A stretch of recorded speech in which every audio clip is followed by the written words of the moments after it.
자, 오늘 2019 부동산 엑스포 마지막 날입니다. 여러분들 강연 듣기 위해서 이렇게 이른 아침부터 와주셔서 정말 감사하고요. 간단한 좀 안내 사항 좀 말씀 좀 드리겠습니다. 어, 여러분들 어제도 그리고 그제도 오신 분 계시죠? 네. 뭐 제가 늘 계속 강조하는 말씀이 좀 있는데 질서 유지 좀 부탁드립니다. 그리고 강의가 한 번 한 번 끝날 때마다 여러분들이 제가 다른 별도로 공지하지 않는 이상 다 퇴장을 해주셔야 됩니다. 저희가 장례를 정리를 해야 하기 때문에 어, 당부를 좀 드릴 말씀이 있다면은 여러분들 그 받으신 홍보 책자나 이런 리플릿 같은 경우를 다 들고 나가셔야 됩니다. 가방이랑 자리를 맡아 놓을 수가 없고요. 그리고 쓰레기도 대가져 나가셔서 장 밖에 있는 쪽에 그 쓰레기통에 다 넣으셔야 됩니다. 자, 그리고 저희가 강연 시작하기 10분 전에 오시면 돼요. 그 이전에 오셔갖고 줄을 서면 저희가 그분을 일찍 입장을 시켜 드릴 수가 없어요. 너무 장례가 혼잡해지고 계속 새치기 하시는 분들이 생기기 때문에 그런 좀 방지하고자 반드시 10분 전 그때부터 저희가 이제 줄을 세우기 시작하니까요. 그 전에는 오시면 안 됩니다. 10분 이전에 오시면은 저희가 다 돌려보낼 거예요. 그러니까 유의해 주시고요. 그럼 바로 첫 번째 강연을 시작을 하도록 하겠습니다. 첫 번째 강연은요. 이동주 드림 부동산 투자 자문 대표께서 수고해 주시겠습니다. 큰 박수로 부탁드리겠습니다.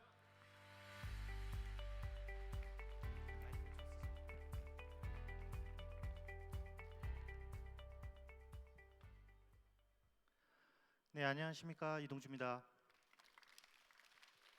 네, 일요일 오전 시간인데도 불구하고 또 이렇게 열정을 보여주셔서 대단하십니다. 이 한경에서 하는 엑스포, 부동산 엑스포에 이렇게 관심을 가지시는 것은 결국은 최종적인 목표가 있기 때문이시겠죠? 최종적인 목표는 결국 뭘까요? 돈이죠, 돈. 그죠? 저는 그 돈 중에서도 오늘은 여러분들이 월세에 대해서 여러분들에게 오늘 드리고 싶은 말씀은 월세에 대해서 좀 말씀을 드리고 싶어요. 특히나 이 월세라는 개념은 앞으로 우리가 더 발전하고 나라가 더 경제가 더 커지고 성장하고 또 시대가 더 지나면 지날수록 앞으로 부동산은 월세 개념이 굉장히 세질 겁니다. 특히나 아직까지는 우리가 개발 위주의 특히나 주거 시장이건 상업용 시장이건 개발 위주의 부동산이 펼쳐졌다면 이제는 어느 정도 개발이 마무리 단계에 들어가기 시작하는 순간은 그때 이제 수익형 그 월세 중심으로 부동산의 가치가 판단되는 그런 시기가 올 거거든요. 그래서 저는 여러분들이 그런 시기를 먼저 좀 준비해 주시면 좋지 않겠나라는 개념으로 이 월세에 대해서 조금 이야기를 드릴 거고요. 그리고 월세라는 개념도 이제는 차익으로 생각해 볼 필요도 있다라는 말씀을 좀 드리고 싶습니다. 왜냐하면 우리가 차익형, 수익형 극단적으로 구분하는 것에 너무 익숙해요. 그렇죠? 그렇다 보니까 월세는 매월 수입을 받으면서도 불구하고 차익과는 거리가 멀게 생각을 하게 되죠.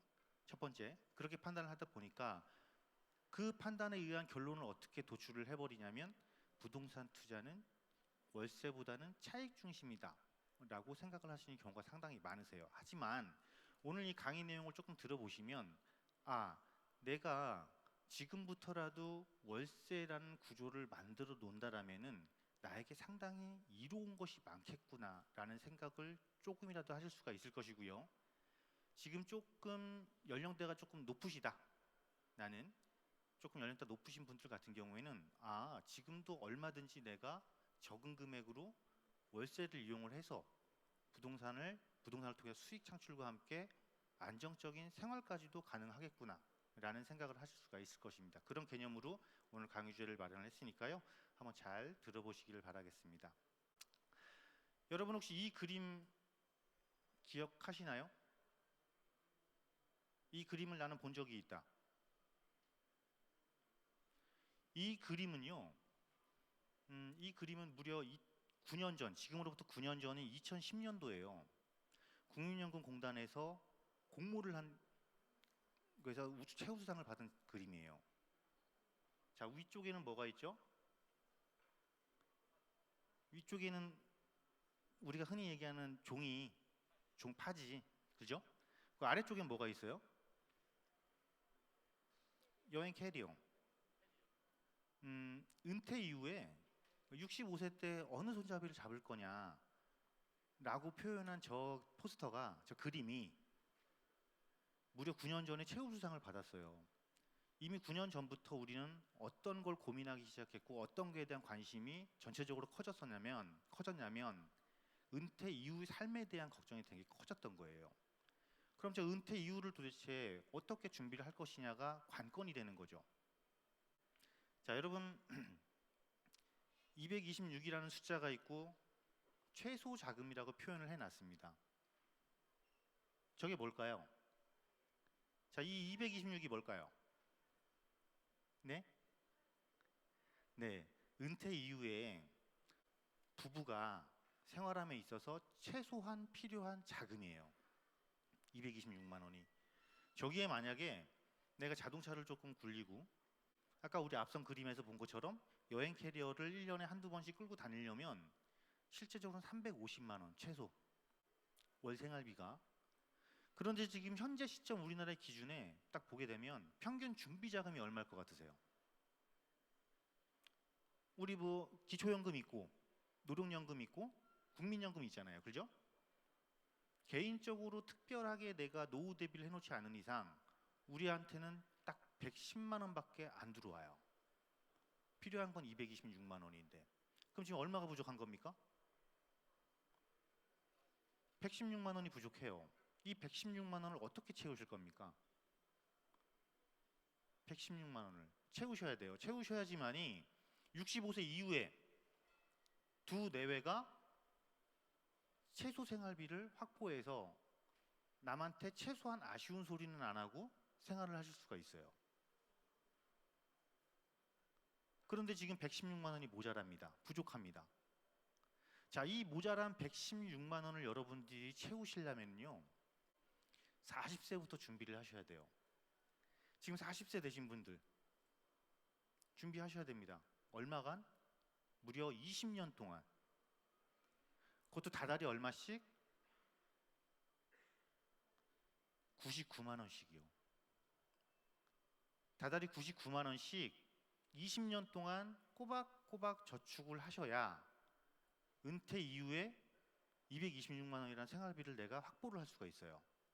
자, 그런데 그 기준은 99만 원이 필요한 거는 40세에서 20년 동안 60세에 은퇴를 했다라는 가정 하에 계산을 한번 해본 거고요. 자, 물가 상승률 2%와 투자 수익률 3%, 또 기대 수명 80세를 가정을 해서 민간 금융 경영 연구소에서 발표한 자료입니다. 불과 2년 전에. 자, 그런데요. 지금 올해 정년이, 그러니까 우리가 인간이 노동을 할 수 있는 시기를 대법원에서 판결이 나왔죠. 65세까지 본다라고. 그럼 정년을 65세로 연장한다라는 가정을 해봤을 때 65세 정년을 똑같은 조건으로 넣고 시뮬레이션을 해보니까요. 그때도 40세부터 준비를 해도 매월 61만 원씩을 따로 저축을 하셔야 돼요.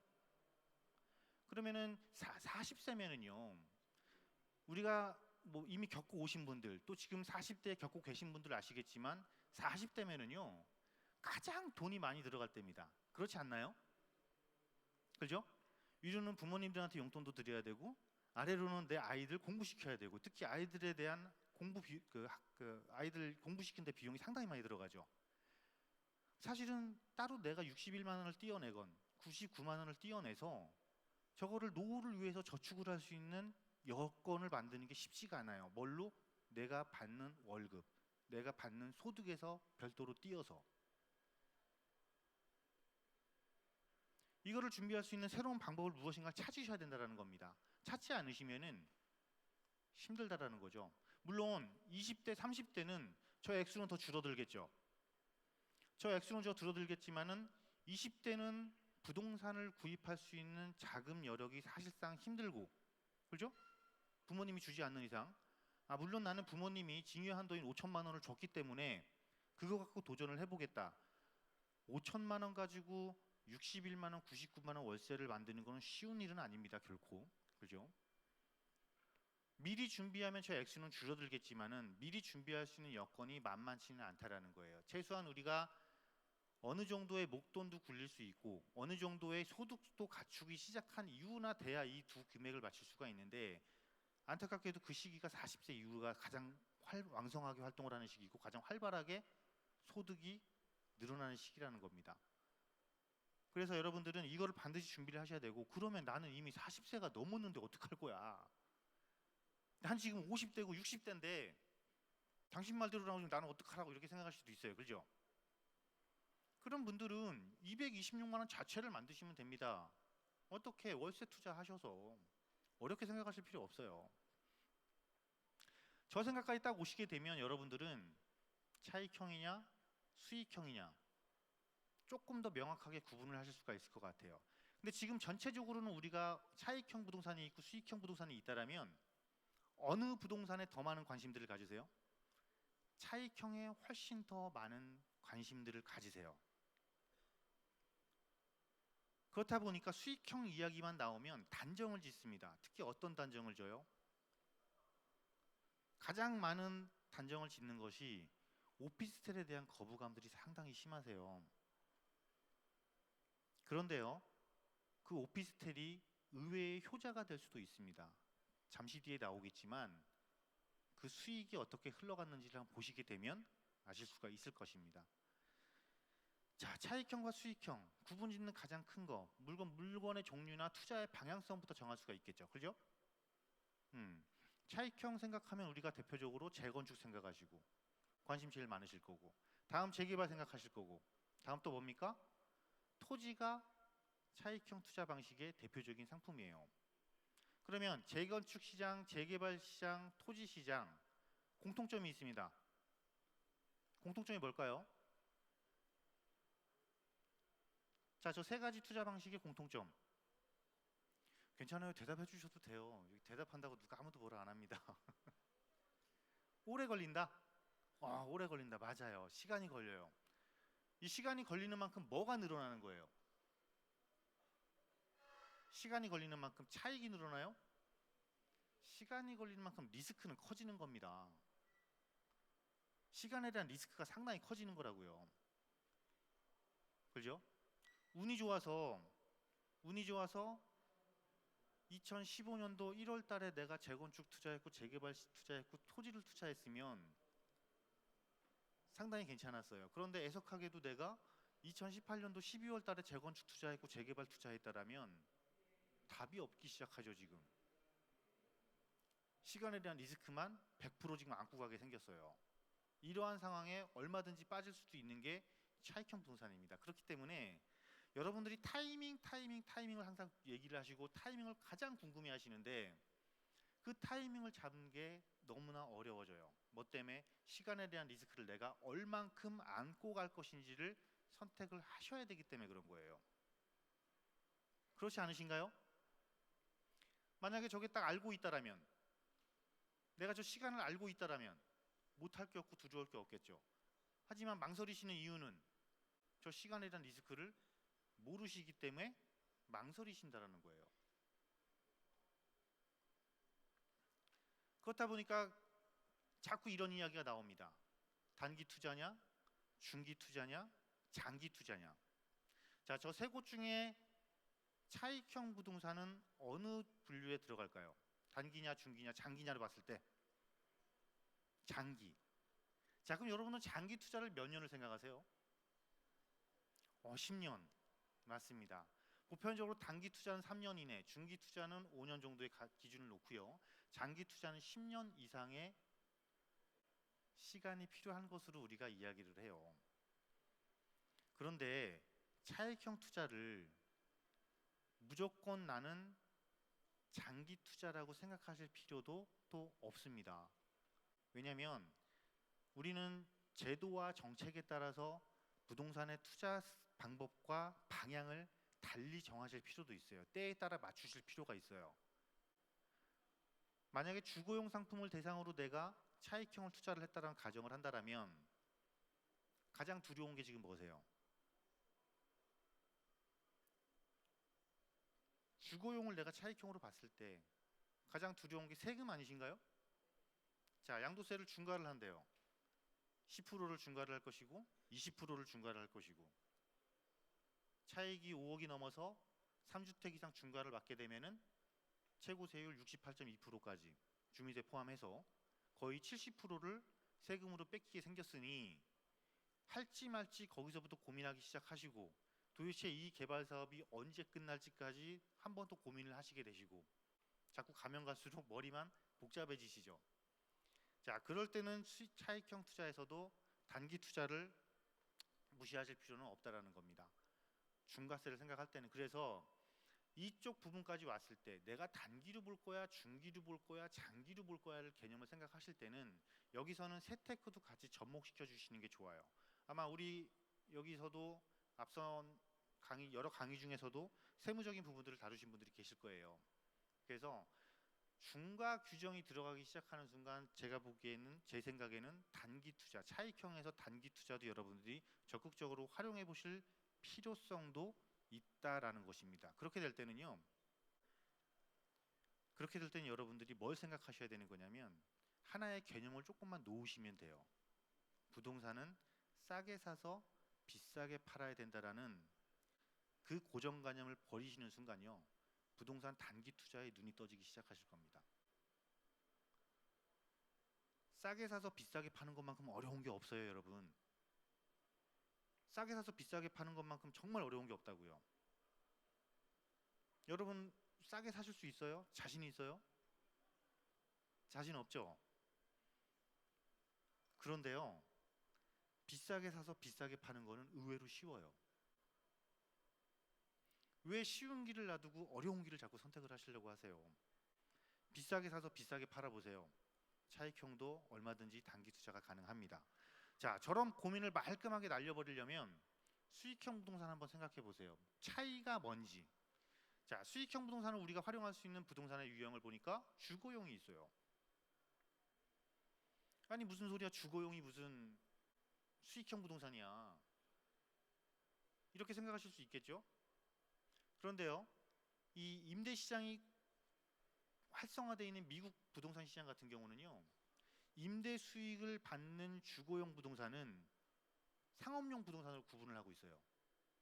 수익형 부동산으로 구분을 하고 있다는 거예요. 왜냐하면 외국은, 특히 미국은 주거 시장이어도 우리나라처럼 전세를 안 놓죠. 다 렌트잖아요. 그렇죠? 다 월세를 받는단 말이에요. 그렇다 보니까 그쪽에서는 주거용 부동산도 뭘로 구분을 하고 있다? 상업용, 즉 수익형 부동산으로 구분을 해서 판단을 하고 있어요. 우리나라도 저 시장이 지금 오고 있습니다. 전세와 월세 비율 중에서 어떤 유형의 임대차가 더 늘어나고 있는지를 보면 되겠죠. 이미 통계적으로 월세가 전세보다 늘어나고 있어요. 즉 주거용 부동산도 수익형으로 되고 있다. 이거는요, 상당히 많은 것을 의미합니다. 여러분들한테 더 많은 선택의 폭과 기회를 제공을 해주는 거예요. 자, 수익형이 가장 익숙한 건 업무용도 되겠죠. 우리 오피스, 사무실 생각하실 수가 있겠고요. 상업용, 그냥 조금 복잡하게 생각하지 말고 그냥 상가 생각하시면 되고, 장사를 할 수 있는 공간. 자, 이 주거용, 업무용, 상업용도 투자를 하는 순간 시간은 들어갑니다. 그런데 앞서 차익형에서 본 것처럼 시간에 대한 리스크가 클까요? 자, 수익형 부동산에 대한 시간의 리스크가 크다고 생각하시나요? 아니면 작다고 생각하시나요? 자, 차익형은 내가 돈을 넣어놓고 그 수익이 언제 발생해요? 그거를, 그 부동산을 처분했을 때 수익이 발생하죠. 그런데 수익형 부동산은 수익이 언제 발생해요? 수익이 언제 발생하죠? 매달 내가 투입한 돈에 대한 이익을 매달 받을 수가 있습니다. 즉 시간에 대한 리스크를 임대료가 해지를 해줘요. 임대료가 해지를 해주고 있다고요. 시간에 대한 리스크를. 사실상 내가 목돈을 모아놓고 3년 뒤, 5년 뒤, 10년 뒤에 얼마의 수익이 날지는 아무도 모릅니다. 알 수 있나요? 그걸 알 수 있다라면 그게 차익형 부동산으로서 역할을 못 하겠죠. 모든 게 다 정해져 있다라면. 근데 수익형 부동산은 저 부동산을 구입해서 운영하는 순간 뭐가 정해져 있죠? 임대료가 정해져 있죠. 임대료가 정해져 있다라는 거는 수익이 이미 정해져 있다라는 거예요. 수익이 정해져 있지 않은 것과 수익이 정해진 것을 투자한다라는 하는 것, 이 차이가 발생을 합니다. 어떤 투자가 더 쉬운 투자인가요? 하나는 정해져 있고 하나는 정해져 있지가 않아요. 당연히 정해진 조건에 투자하는 것이 훨씬 판단하기가 쉽지 않을까요? 판단하기 쉬운 걸 가세요. 그럼 여러분들의 마음이 편해집니다. 여러분들의 마음이.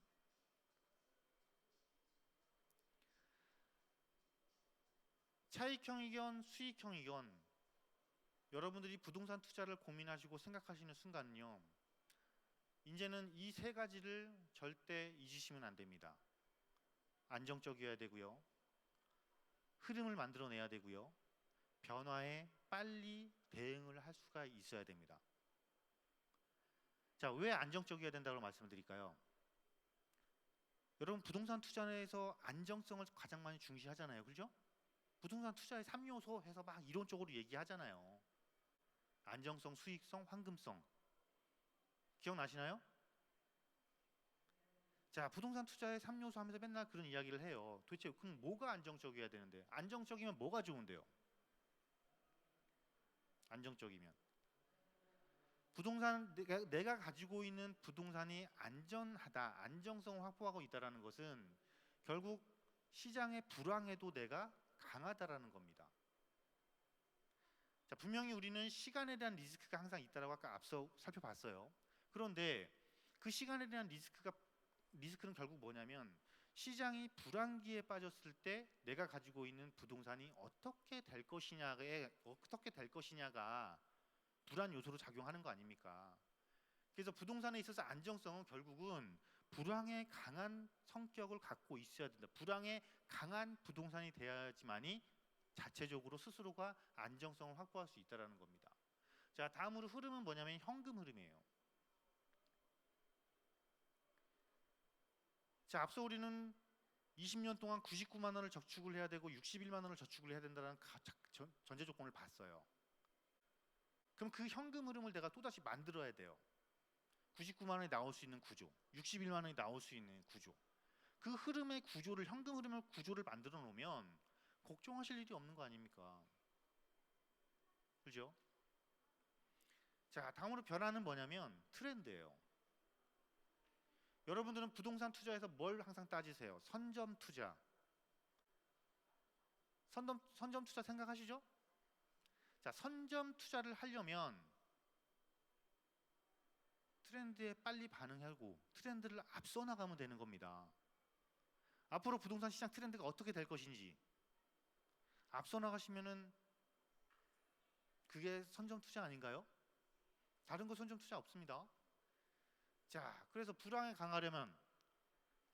강해서 자체적으로 안정성을 확보하려면 내가 어떤 걸 투자해야 될까요? 생각을 해봐야겠죠. 이제 어떤 유형으로 가는 것이 내가 저 조건을 갖춘 것으로 빨리 확보를 할 수 있느냐 보셔야겠죠. 자, 5,140만 원이 있습니다. 이게 돈일까요? 뭘까요? 5,140이라는 40만이라는 숫자. 자, 5,140만은 뭐죠? 인구. 우리나라 인구예요. 우리나라 현재 인구가 5,140만입니다. 자, 2017만 뭘까요?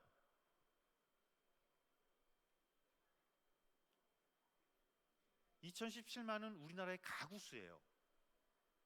상당히 많은 가구 수가 있습니다. 저 가구 수를 여러분들 예의주시하셔야 돼요. 부동산에 있어서. 왜냐하면 가구 수가 늘어날 것이냐 줄어들 것이냐는 부동산 시장에서 있어서 수요의 증가냐 수요의 감소냐를 이야기를 해주는 겁니다. 부동산 시장에 있어서 수요의 증가와 수요의 감소는 여러분들 수익률과 직결되는 거예요. 여러분이 아무리 좋은 부동산을 내가 생각하기에, 내가 판단하기에 아무리 좋은 부동산을 가지고 있어 본들 수요가 없다라면 내가 가지고 있는 부동산은 좋은 부동산이 될 수가 없어요. 아, 나한테는 좋을 수 있어요. 근데 부동산은 나한테 좋다고 돈이 되든가요? 부동산은 절대 나한테 좋아서는 안 됩니다. 또 내가 좋아하는 부동산은 필요 없습니다. 결국 부동산도 부동산 투자를 하시는 이유가 뭐예요? 투자재로 받고 사고 파는 하나의 재화로 보신 거잖아요. 그죠? 그럼 그 재화라는 개념에 재화가 가격이 오르려면 공급은 고정했다라고 가정했을 때 수요자가 늘어나면 가격은 오르는 거예요. 그죠? 그리고 그 수요가 늘어나서 그 수요가 그 물건에 집중을 하려면 내가 좋아하는 방향과 달리 여기 앉아 계신 분들, 즉 제가 만약에 이 물건을 좋아해 봐야 저 혼자만 좋아하는 거고 여러분들이 이 물건을 전부 다 좋아하신다면 그거는 가격이 올라가요. 부동산도 똑같은 겁니다. 다르게 생각하실 이유가 전혀 없으세요. 결국은 5,140만 인구의 2,017만 가구가 존재한다라는 거는요. 부동산에 있어서 필수제는 결국 뭐다? 주거용이라는 거예요. 2,140만 가구는 저녁 시간이 되면 어디를 갑니까? 잠을 자러 가야 돼요. 그렇죠? 주거용 부동산이 활성화될 수 있게 필수적으로 딱 만들어 놓은 조물주가 그렇게 만들어 놨어요. 우리 인간은 잠을 자게끔.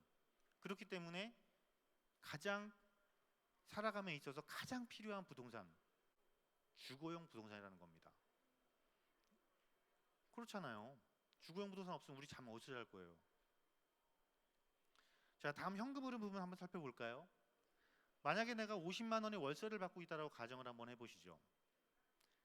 자, 50만 원 월세 받았더니 앞서 우리가 살펴본 61만 원 채우기도 택도 없더라. 그러면 저 50만 원을 한 번 더 여러분이 활용하시면 돼요. 그래서 현금 흐름이 나오면 중요하다라는 겁니다. 실제로 흔히 이야기하는 부자, 물론 앉아 계신 분들 중에서 부자가 많이 계실 거예요. 부자들이 가장 잘하는 거 뭘까요? 물건을 잘 사는 걸까요? 부자들이 가장 잘하는 게 뭐라고 생각하세요? 남들보다 고급 정보를 빨리 알아서 남들보다 좋은 거를 빨리 산다? 아니요. 부자들이 가장 잘 아는 거는 돈을 잘 쓰는 겁니다. 돈의 흐름을 만들어내고요. 그 만들어진 흐름의 돈을 또 한 번 가공을 하기 시작한다는 거예요. 자, 현금 50만 원이 있으면은요. 4% 이자면은 1억 5천을 쓸 수가 있습니다. 한 달에 현금 50만 원 나올 뿐인데 만약에 3% 이자로 내가 대출을 받을 수 있다면 무려 2억이라는 목돈을 다시 한번 만들 수가 있어요. 목돈이 부족하다라고 주저앉을 것이 아니고요. 만약에 내가 목돈이 부족하다, 특히나 30대, 20대 목돈이 없다, 부족하다 그럴 때는요. 월세 50만 원 나오는 거를 찾아보세요. 저 월세 50만 원 나오는 것 중에서는요. 1억이 안 되는 물건도 의외로 많습니다. 그래서 50만 원을 만들어서 1억 5천 2억을 만들으세요. 그러면 여러분들이 할 수 있는 것, 여러분들이 얻을 수 있는 수익은 훨씬 더 커집니다. 단순히 이거를 50만 원으로 받기 때문에 그렇지 저게 500만 원이라고 한번 생각을 해보세요. 저게 500만 원이 되는 순간 여러분들은 얼마를 쓸 수 있는 거예요? 월세 500만 원이면 15억, 20억을 쓸 수 있는 겁니다. 여러분. 그렇기 때문에 현금 흐름을 중요시하는 거예요. 저기에서는 이 개념을 생각하시면 됩니다. 최소 노력의 법칙. 저 최소 노력의 법칙은요. 이미 1800년부터 나온 거예요. 상당히 과학에 기반을 둔 사고법입니다. 1800년대의 경제학자들에 의해서 이미 100년 넘게 저 최소 노력의 법칙이 나온 거예요. 그게 뭘까요? 자, 최소 노력의 법칙 하면 떠오르시는 것이 있어야 돼요. 레버리지. 부동산 투자는, 여러분들은 부동산 투자를 하시는 순간 사실은 레버리지를 자연스럽게 활용하고 계시는 거예요. 여러분들이 거주하는 주택이 아닌 이상 부동산을 구입하시면 어떻게 하시죠? 임대 놓으시죠? 임대 놓으시잖아요. 그게 바로 레버리지를 활용하시는 거예요. 임대를 놓으시면 전세를 놓는 경우도 있고 월세를 놓는 경우 있죠. 우리나라는 월세를 놓더라도 보증금을 받잖아요. 그죠? 그 자체가 벌써 레버리지를 활용하고 있는 거예요. 제가 이야기하는 건 저 레버리지를 조금 더 극대화시켜 보시라는 거예요. 왜?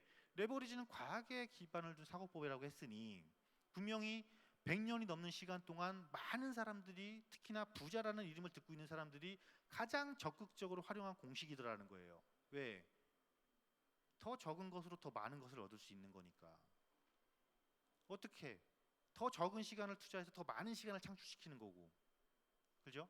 가장 중요한 것, 작은 노력으로, 남들보다 훨씬 더 작은 노력으로 큰 이익을 창출시킬 수 있는 게 바로 이 레버리지라는 제도이기 때문이에요. 효과이기 때문이에요. 앞으로 여러분들이 그냥 자연스럽게 활용하는 레버리지를 조금만 더 적극적으로 활용해 보세요. 그러면요, 여러분들이 부자로 가는 길을, 그 시간을 월등히 줄일 수 있습니다. 10년이 걸릴 거 5년으로 줄일 수도 있어요. 이 방법을 꼭 생각을 하세요. 전세를 두고 투자를 하건 월세를 놓고 투자를 하건. 자, 그렇기 때문에 자본에 대한 레버리지는 여러분들 금융을 적극적으로 활용을 하셔야 되고요. 금융이 부담스러울 경우에 임대 보증금을 적극적으로 활용을 하시는 거죠. 임대 보증금 중에서는 물론 전세 보증금이 해당이 될 것이고요. 만약에 월세를 받더라도 내가 자금이 조금 부족한데 마음에 드는 물건이 있다라면은 실제로 물론 전체적인 구조를 따져봐야겠지만 보증금을 조금 더 높여서 레버리지를 조금 더 극대화하실 수 있는 방법도 강구를 하셔야 된다는 겁니다. 그러면 시간에 대한 레버리지는 어떻게 활용하실 건가요? 시간에 대한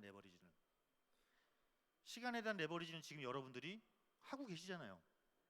마찬가지입니다. 지금 이거 하고 계신 거, 지금 여기 한경에서 하고 있는 박람회 오셔서 이렇게 여러 전문가들의 강의를 들으시는 거, 또는 계속해서 방송을 보시면서 정보를 습득하시는 거, 즉 전문가의 어깨에 올라타시는 게 바로 시간에 대한 레버리지를 활용하시는 겁니다. 올라타세요. 올라타시고 이용하세요. 이용하시고 활용하시면 됩니다. 이 앞에서, 여러분들 앞에서 이렇게 마이크를 들고 강연하는 이 사람들은요, 저희들은요, 최소한 현장 경력 10년 이상의 이론 경력만 해도 전부 다 15년들이 넘어요. 그 노하우를 여러분들이 아무리 빨리 습득한다고 해도 몇 년의 시간이 걸려야지만이 저희들의 노하우까지 오실 수가 있습니다. 그럼 그거를 절약할 수 있는 방법이 얼마든지 많잖아요. 어떻게? 전문가의 어깨에 올라타시면 된다는 겁니다. 마지막 다음으로 변화입니다. 자, 제가 메가 트렌드라는 말을 지금 써놨습니다. 향후 20년 동안 부동산 시장을 끌고 갈 메가 트렌드 뭘까요? 국가에서조차, 특히 서울시에서조차 계속 저것 때문에 머리를 아파하고 있습니다. 많은 자금을 쏟아붓고 있어요. 뭘까요? 1인 가구입니다. 1인 가구. 이 작은 변화라고 생각하시겠지만 실제로는 저 1인 가구의 증가가 상당히 심각한 사회 문제로 지금 대두되고 있습니다. 여러분들 혹시 서울의 곳곳을 다니시면서 역세권 청년주택 들어서는 현장들을 보신 적 있으실 거예요. 그죠? 그 역세권 청년주택이 전부 다 1인 가구를 위한 원룸, 분리형 원룸이에요. 그거를 지속적으로 공급할 방법을 찾고 있는 게 서울시고 국토부입니다, 지금. 왜? 2일인 가구가 이렇게 증가할 거니까. 2일인 가구가요. 잘 보세요. 인구의 정점과 달리 가구의 정점은 상당히 많은 시차를 두고 있습니다. 앞서 우리가 5,140만에서 2,017만이라는 가구 수를 보셨죠?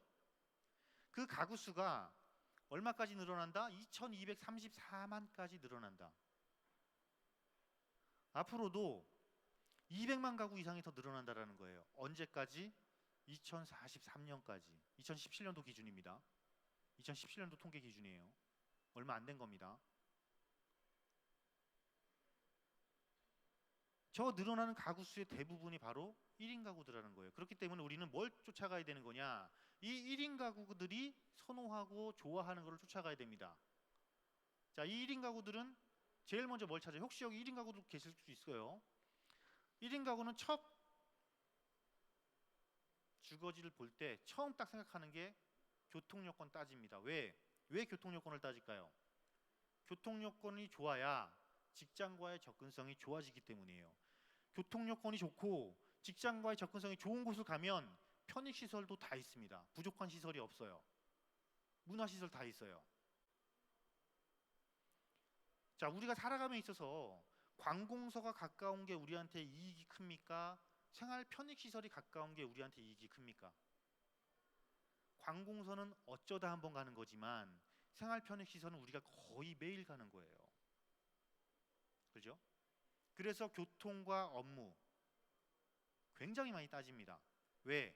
이 1인 가구들이 저걸 따지는, 내가 1인 가구가 됐을 때는 왜 1인 가구가 됐을까를 판단해 보시면 돼요.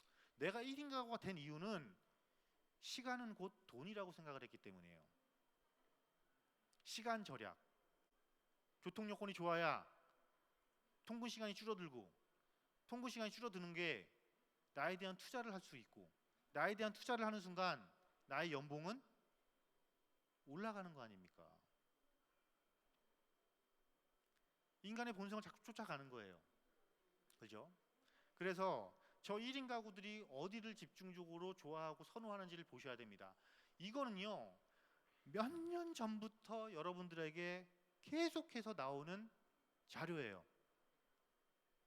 그것도 서울시에서 대놓고 이야기를 해주고 있는 자료입니다. 앞으로 이곳은 교통 업무가 집중될 것이고요. 교통과 업무가 집중되는 만큼 1인 가구가 가장 많이 늘어날 것이고요. 1인 가구가 가장 늘어나니까 부동산 시장의 트렌드를 이곳들이 선도해 갈 것이라는 거예요. 지금 우리가 있는 곳이 어디죠? 강남. 그죠? 이 강남과 같이 어깨를 맞추고자 하는 곳이 바로 한양 도성. 여러분들이 잘 아시는 종로 중구 일대, 그리고 또 아시는 여의도 영등포 일대. 이 세 곳은 같이 어깨를 맞추겠다라는 겁니다. 단지 아직 못 맞추고 있다라는 거죠. 맞추기 위해서 변화하고 있다라는 거예요. 꾸준히. 그리고 다른 곳들은, 그럼 다른 곳들은 나쁘냐? 아니에요.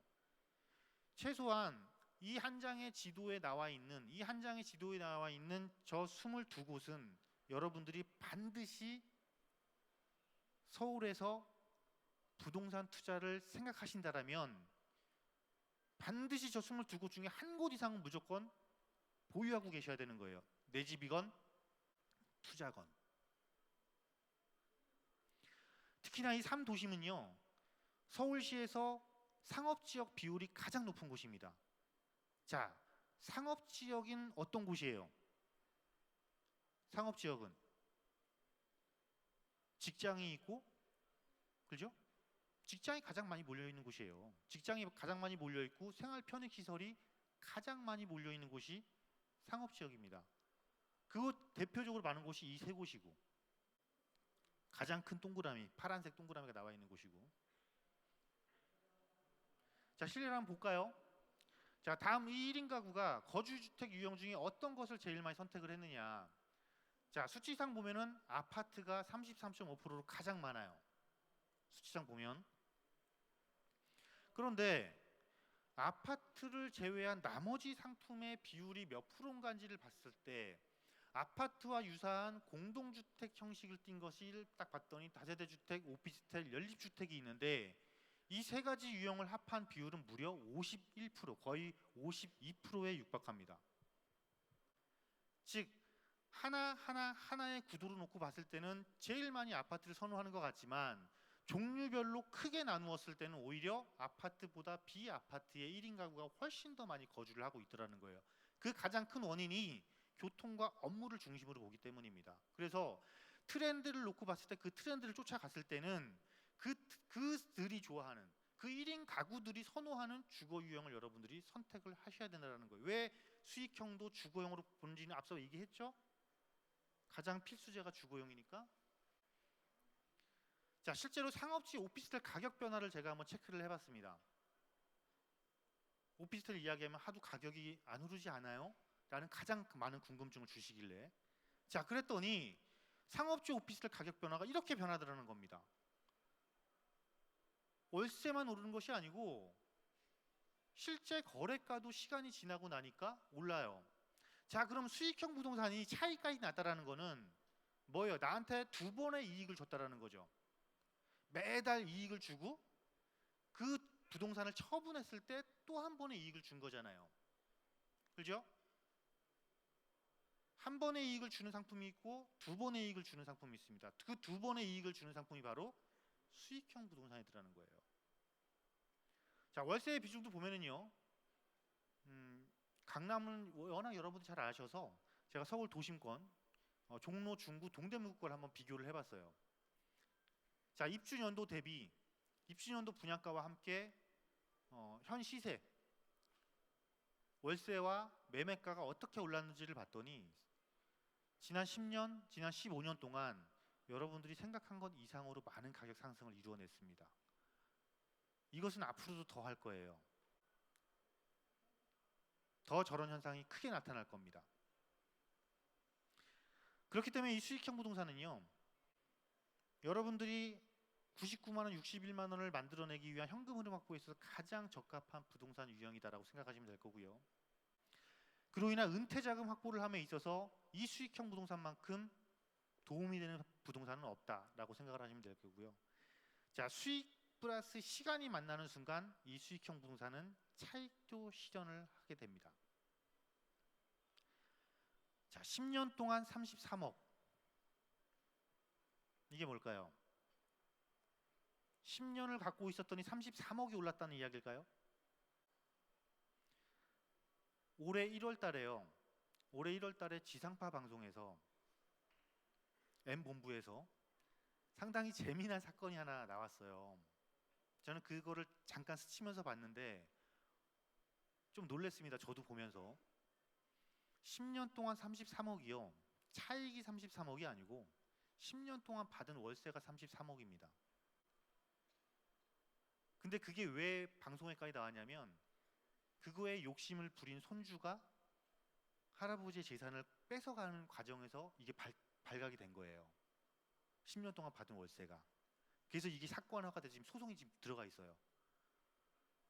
할아버지가 손주한테 미리 증여를 한 건데 지분 증여를 한 건데 그걸 다 뺏어가기 위해서 이 돈을 빼돌린 거예요. 이 부동산 가격 70억짜리입니다.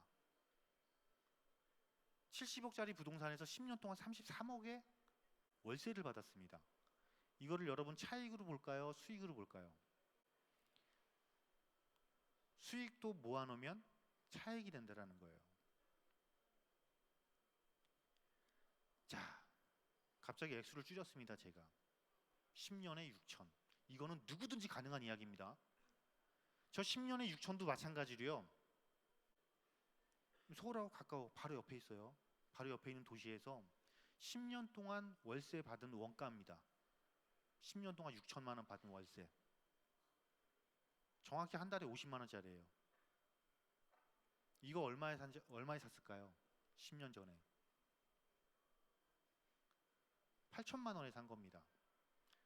자, 8천만 원에 사서 10년 동안 6천만 원 월세 받았습니다.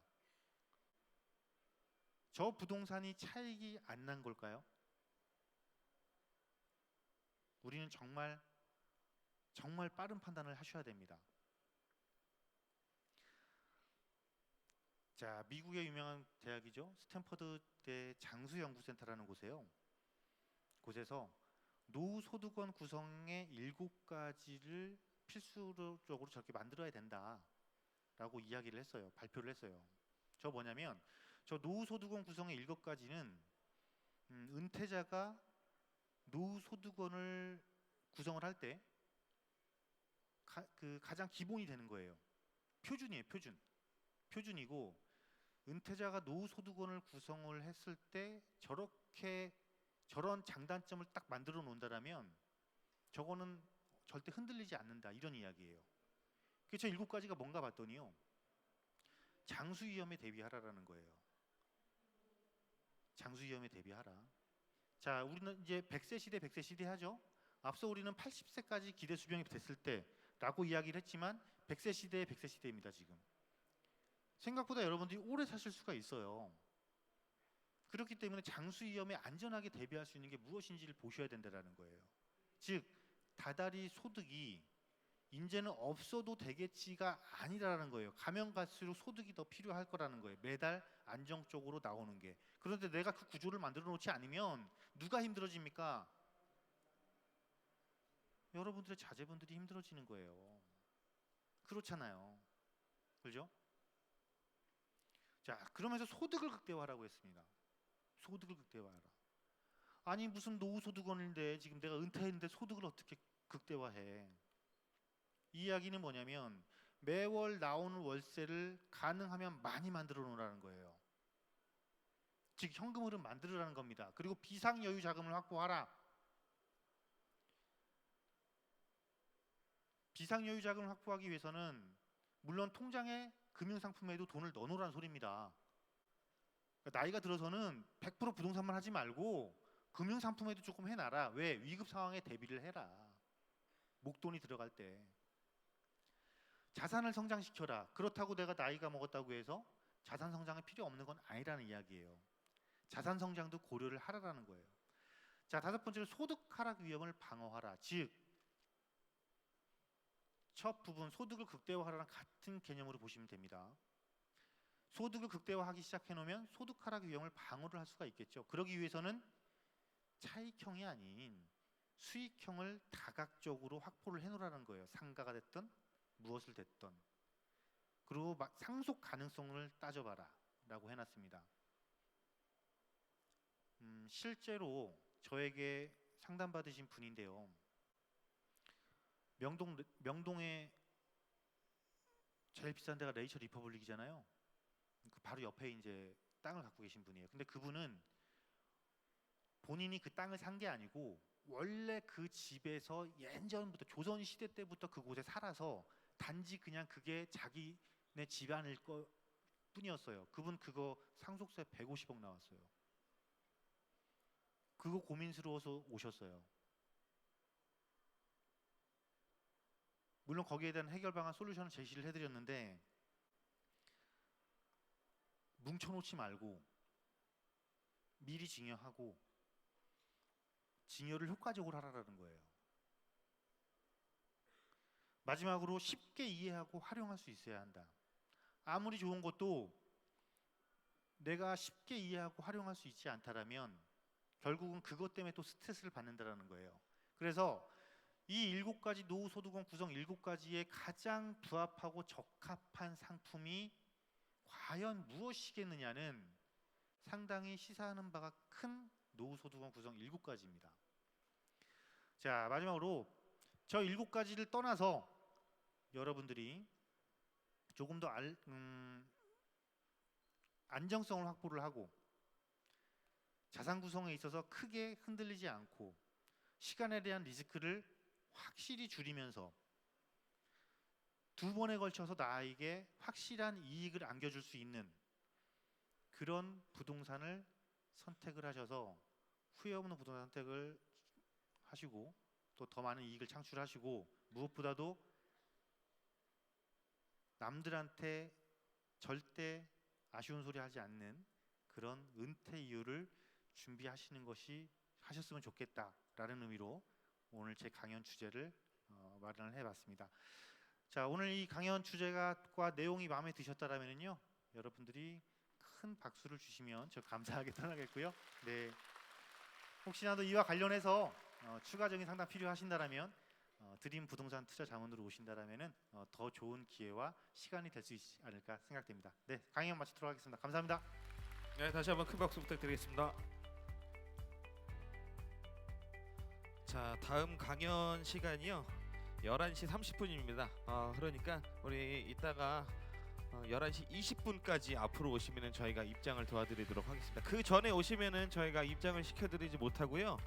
그리고 또 일찍 오시려고 이렇게 줄을 서 계시는데 저희 그 줄로 입장 안 시켜드리니까요. 어제 오신 분들은 아실 거예요. 그러니까 넉넉히 다른 이렇게 부스 다 둘러보시고 천천히 오시면 되겠습니다.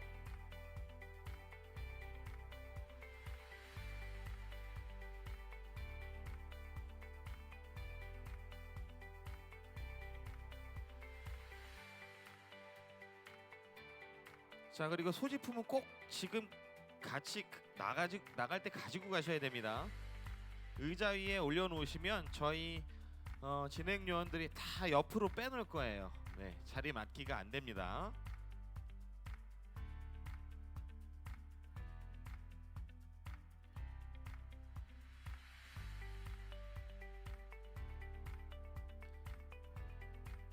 자, 그리고 쓰레기는 반드시 가지고 나가시면서 쓰레기통에 버려주시길 부탁드리고요.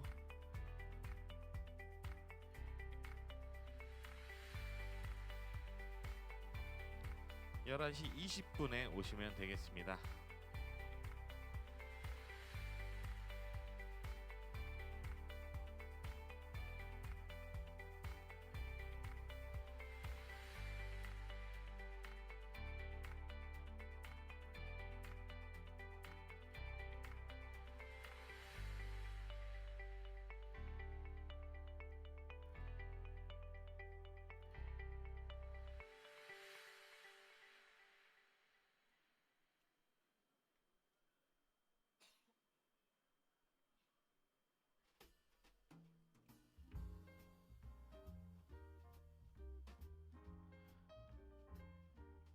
네, 이제